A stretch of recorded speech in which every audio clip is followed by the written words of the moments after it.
That's a great distinction. Yeah, great distinction. Thank you. Dennis, anything to add from your end?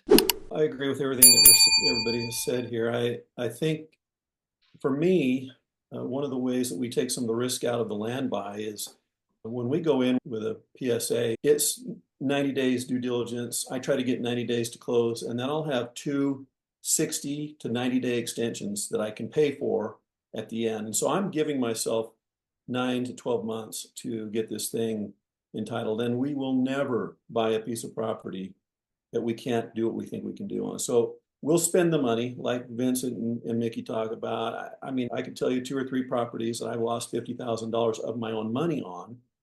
But the whole process of doing the due diligence is to find those landmines. You're trying to blow up the deal.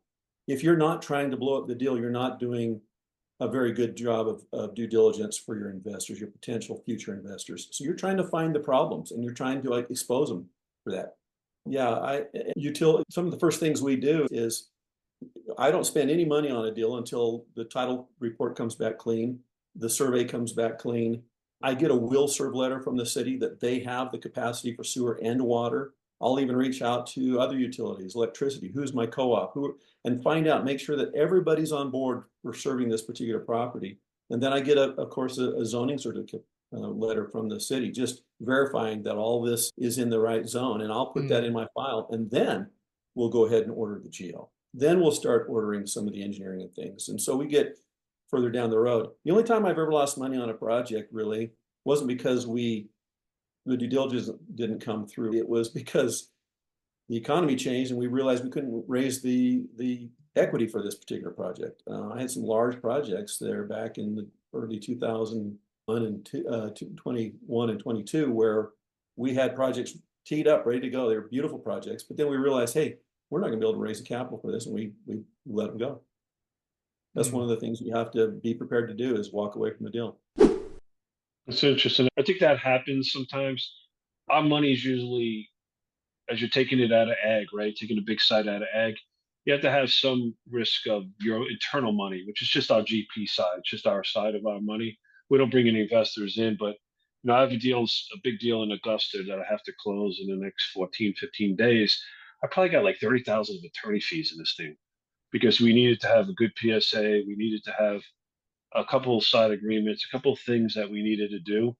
And I just started looking at the bills, and I'm like, I can't believe I got a $30,000 lawyer bill already on this deal. So, and it's entitled for the first two phases, but it's just so much money is spent on the soft costs. And on our stretch debt, we get all that soft cost back. But I'm sure that sometimes on your verticals, you don't want to include all your soft costs in all those deals, especially the regular lenders don't like to include all the engineering cost anymore, like they did prior to, I don't know, 3 years ago. So you got to add that in there. So you might have to raise more equity. So a lot of your soft cost of engineer, they don't want to pay you a developer fee, right? They don't want to count that in there for the soft costs. We know that. But I think there's extra money that's being spent out there. So we don't want to make it all doom and gloom because at the end of the day, man, it's a great projects, right? When the project's done and you cashed out, you drive by it, and a lot of people living there, or it's across from a Publix and somebody's driving into the Wawa, the Starbucks, and I pull to the Starbucks, man, we did this deal. So it's good. And we made money. So we did it and we made money. So it's not all doom and gloom, but there's not a lot of people doing it. And it's like a little fraternity that's out there. And I think once you get in, you should be pretty good after the time. But we use boots on the ground everywhere we go. So if we're in a small town in Florida, outside of Collar or outside of Grainsville, you got to use the local site contractors. You got to use the local engineers that are running that area. You have to have the boots on the ground. You can't come in there like you're going to bully them out that you're from Texas or if you're in New York and you're going to bully them. It doesn't work because they'll stop a Walmart, Supercenter, they'll stop anything. So sometimes these commissioners just got a guy that drives Uber half the time, but he's on a commission and he's the one that might give a vote whether you make a deal or not. So it's interesting on how they play out. But I think the most important part is you have to have a good deal, but you have to spend some money. You have to spend some money that's your internal money to make sure you have a viable project. Sometimes I see even my partner Paul sometimes gets crazy. We got a project that's $50 million and he's worried about sometimes, oh, we got to spend 14,000 on another updated market study or whatever. So we got to do it. It is what it is. But you sit there and get pissed off about the small amount of money and sometimes become unfocused. But you got to spend money. Very cool. All right, talking about money. So share with us either your current project or one of your recent projects. What does the capital stack look like, and what kind of money are you raising for? Now, this question's for all of you. So yeah. Yeah, I'll start with there. Like a project, it is a current project we have, but as an example, for us, we have 250-ish home sites. And much like everybody else, acquisition, entitlement, and then through horizontal. And in our case, our project costs are in this $9 million range. And this is touching a point Vince made a little bit earlier, depending on your senior debt. One of the things that makes that kind of more appealing, obviously, more debt we can get, the better, because frankly, equity is just expensive. There's no way around it. But what makes it nice sometimes, like in this project where we're going to be doing the vertical as well afterwards in a second part, we find that the lenders are much more apt to work with this on better terms because they're going to be working with this on the backside on the vertical as well. So where you might get a 60 or 65% loan to cost in a typical acquisition, entitlement, and horizontal phase, you might get better terms, say 75 or 80% loan to cost when you're also doing the vertical. I know it's slightly different than some of the larger projects where there's almost always a second group or different entities doing them. But in the smaller boutique environments, that's one of the things that makes it nice if you're involved both on the development phase and then through a separate entity also doing the vertical. But certainly, if people have interest in talking to me about that, my contact's in here as well. But certainly share. And I think in general, just one comment I'd make that I know we didn't touch on here, but there is a lot of questions with regards to development versus multifamily. Part of the biggest challenge I think that we have a lot is the education piece and outlining what does that look like in the repayment structure? How does that affect the IRR? Most of y'all's, Vince, you can tell me on yours, but most of our stuff are structured where the payback is not all at the end. Sure, apartments have cash flow through the process, but really your big payback is the sale at the very end. Whereas on the development cycle, depending on your takedown schedules, you start getting payback schedules for the investors. Let's say it's 2 years in, and that payback may go for an extra, 18 months, 24 months. So your payback window starts earlier and carries through. So even though you may have similar equity multiples, you have a much more favorable IRRs because you're getting some of that money back earlier in the process. So I think a lot of these cases, it really is about educating the investors because some of the numbers look the same, but then also some of the others don't look, and getting, helping them wrap their arms around that, I think is important, but it's also a challenge as well. Yep. And real quick, Mickey, and this is applicable to all of the panelists here. Make sure you guys put your contact information again so that way all the people that came in late, they're able to see the message. Okay. So yeah, who wants to go next? The current raise that you're doing or recent raise, and what the capital stack look like?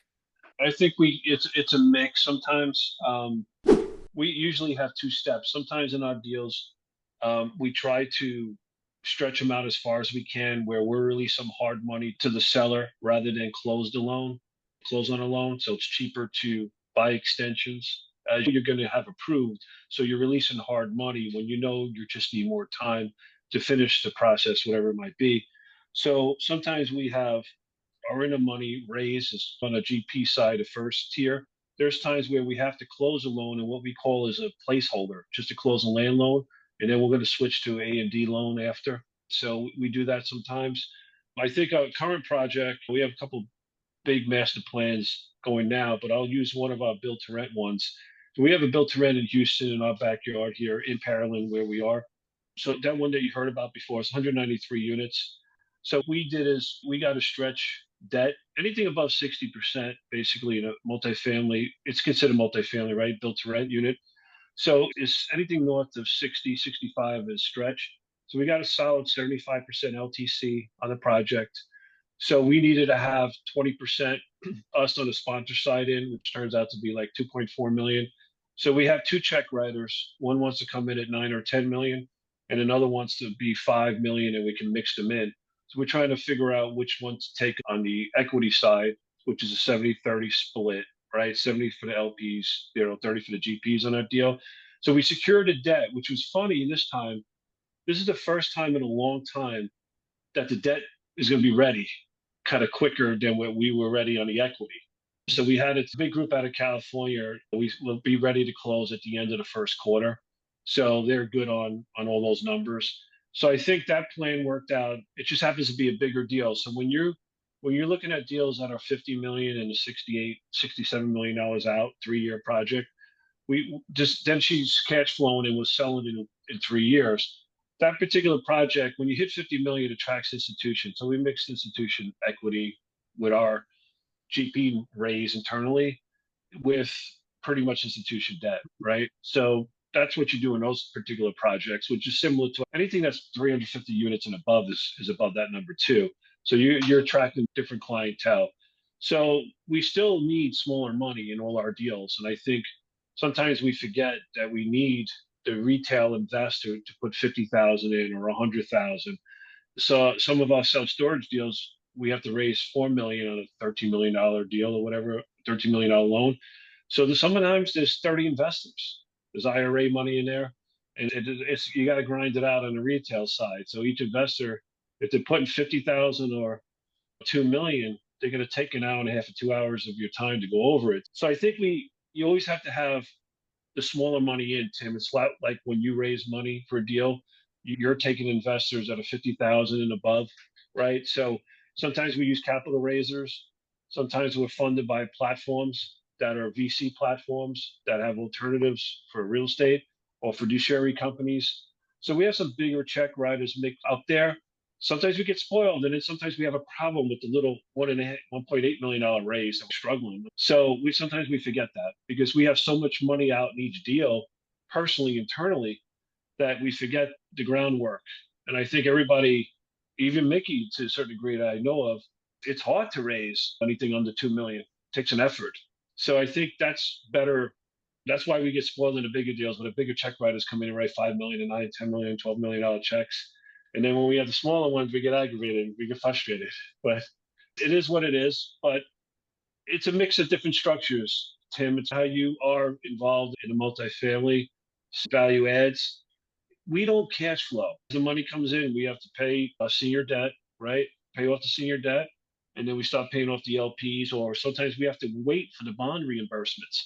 So when the bonds come in, say it's the second round and we got one more round, that might be a year away, we'll pay all the LPs out and we'll wait for us so we don't change the IOR numbers on them.